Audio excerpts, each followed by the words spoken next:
भक्ति महासागर चैनल को सब्सक्राइब करें और बेल आइकॉन दबाएं।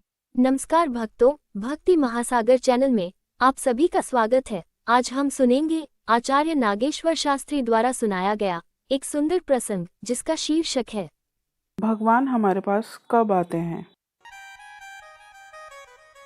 देवकी का विवाह वसुदेव जी के साथ संपन्न हुआ है और सातों बहनों का विवाह वसुदेव जी के साथ ही हुआ है। अब देवकी जी का विवाह संपन्न हुआ।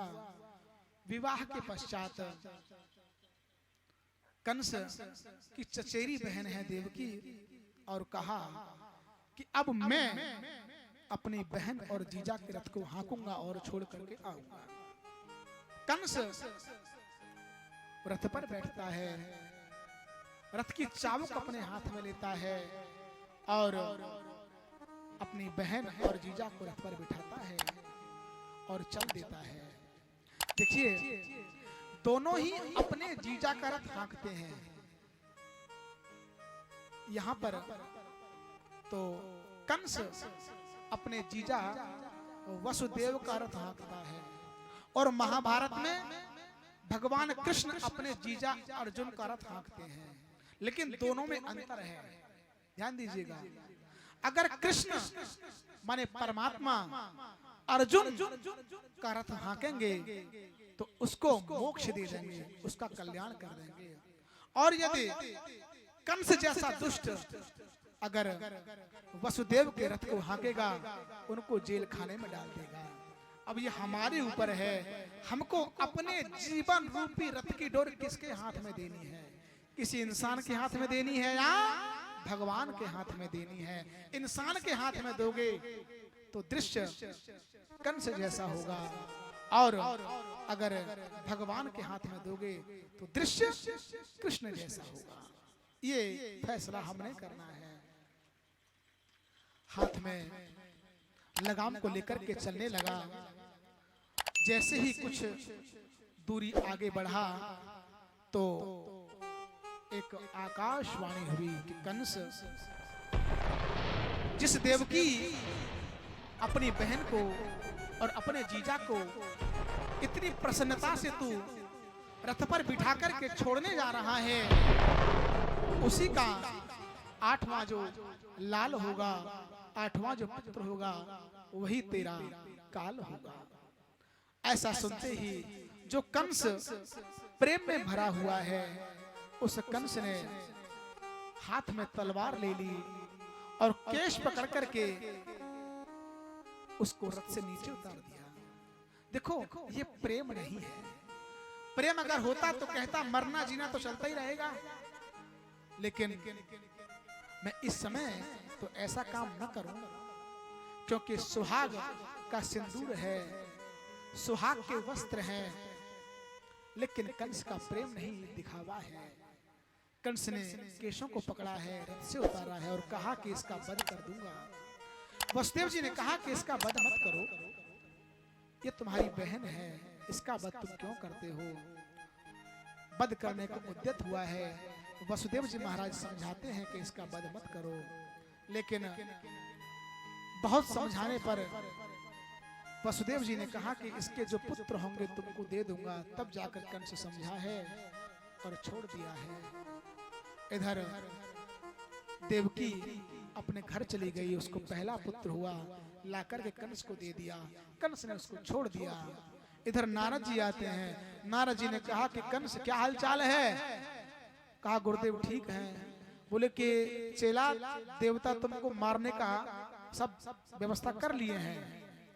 तो कंस बोला गुरुदेव, मैं तो पहला पुत्र हुआ है, 8वां पुत्र जो है वो मेरा काल है, उसको छोड़ दिया मैंने। तो नारद जी के हाथ में कमल था, उन्होंने 1 2 3 4 5 6 7 8 कहा 8वीं कौन सी बोली? ये बोली ठीक है। फिर कहा 1 2 3 4 5 6 7 8, बोला 8वीं कौन सी बोली? ये समझ गया कंस कि 8वां कोई भी हो सकता है। कंस ने मंगाया बालक को और मार दिया। अब ये समझ में बात नहीं आती है थोड़ा, क्यों कि बच्चा तो बच गया था ना, बच गया था, नारद जी ने आके मरवा दिया। बात सही है कि नहीं? लग रहा है ना कि भले आदमी तो नारद जी है नहीं, बच्चा भला हुआ, बच रहा था बेचारा, छोड़ दिया उसने, कंस ने, राक्षस ने। तो इसको ऐसे समझो, एक आदमी को हुआ फोड़ा हाथ में, डॉक्टर के पास गया, बोले डॉक्टर साहब इसको देखो जरा। तो डॉक्टर साहब ने कहा कि ये फोड़ा है, ये तो ऐसा करो, ये गोली देते हैं 2 खुराक, ये खा लेना, ठीक हो जाएगा। ठीक है, घर गया, लेकिन दवाई खाना भूल गया। फिर आया 4 दिन बाद, डॉक्टर साहब ये देखो। डॉक्टर ने कहा भाई अब तो ये फोड़ा बिगड़ गया। बोले फिर? बोले अब तो इसका ऑपरेशन करना पड़ेगा। बोले ऑपरेशन कर दो। तो डॉक्टर साहब बोले अभी 2 गोली और लेके जाओ। बोले क्यों? अभी ऑपरेशन लायक हुआ नहीं है ये, 2 गोली खाओ, ऑपरेशन लायक होगा तब इसका ऑपरेशन होगा। तो ठीक है। तो वही नारद जी कह रहे हैं कि कंस को कितना भी समझाओ, समझने वाला तो है नहीं। और पाप का घड़ा कब भरेगा जब ये पाप करेगा। तो जल्दी जल्दी ये बालकों को मारे, इसका पाप का घड़ा भरे और भगवान पैदा हो, भगवान श्री कृष्ण प्रकट हो और इसका ऑपरेशन करें, जिससे देवकी, वसुदेव और जितने भी मथुरा वासी हैं सब मुक्त हो जाए। इसलिए नारद जी ने ठीक ही किया, गलत नहीं किया। ठीक है, 6 बच्चों को मार दिया। 7वें में बलभद्र जी आते हैं। बलराम जी योग माया के द्वारा देवकी के गर्भ से और रोहिणी के गर्भ में उनको भेज दिया जाता है। 7वें गर्भ में बलभद्र जी प्रकट होते हैं। बोलो बलभद्र भगवान की। अब इस बार भगवान श्री कृष्ण प्रकट हो रहे हैं। 8म गर्भ है, देवकी का दिव्य तेज है। देवकी के शरीर में तेज आ गया, मानो सूर्य प्रकट हो गया हो। समय हो गया पुत्र को उत्पत्ति का। 8वें महीने में भगवान श्री कृष्ण पैदा होंगे। उससे पहले ही ब्रह्मा जी आ गए और ब्रह्मा जी ने आकर के भगवान की स्तुति की है। शंकर जी ने आकर के गर्भस्थ भगवान की स्तुति की है। इंद्र ने आकर के गर्भस्थ भगवान की स्तुति की है। सत्यव्रतम सत्य परम सत्यम सत्यस्य योनिम निहितम च सत्य। परमात्मा आप सत्य हैं और सत्य ही आपका नाम है, सत्य ही आपका रूप है। इसलिए हम आपको प्रणाम करते हैं। सभी देवता आकर के प्रणाम करके चले जाते हैं। इधर भगवान चतुर्भुज रूप में देवकी और वसुदेव को दर्शन देते हैं। ये दोनों प्रणाम करते हैं। कहा कि आप घबराइए नहीं, अब मैं आ गया हूँ, तुम्हें किसी प्रकार कोई चिंता नहीं है। पूर्व जन्म में तुमने वरदान मांगा था, उसके फलस्वरूप मैं अब पैदा हो गया हूँ। अब तुमको डरने की कोई आवश्यकता नहीं है। तो वसुदेव और देवकी भी भगवान की स्तुति करती हैं और देवकी कहती है कि अब आप बालक रूप में हो जाओ। तो भगवान छोटे से बालक के रूप में हो जाते हैं और भगवान कह देते हैं कि तुम मुझे गोकुल पहुंचा दो और वहां पर एक लड़की पैदा हुई है, उसको ले आओ यशोदा के यहाँ से और तुम्हें किसी प्रकार का कोई भय नहीं होगा। गोकुल, गोकुल माने गो माने इंद्रियों का कुल, वहां पर भगवान जाएंगे। तो वसुदेव जी ने कहा कि मैं कैसे ले जाऊंगा, मैं कैसे ले जाऊंगा, मेरे तो हाथों में हथकड़ी है, पैरों में बेड़ी है। तो भगवान ने कहा कि ऐसा है, आप कैसे भी करके मुझे अपने सिर पे बिठा लो। भगवान आए कब? रात के 12 बजे भगवान रात में आए।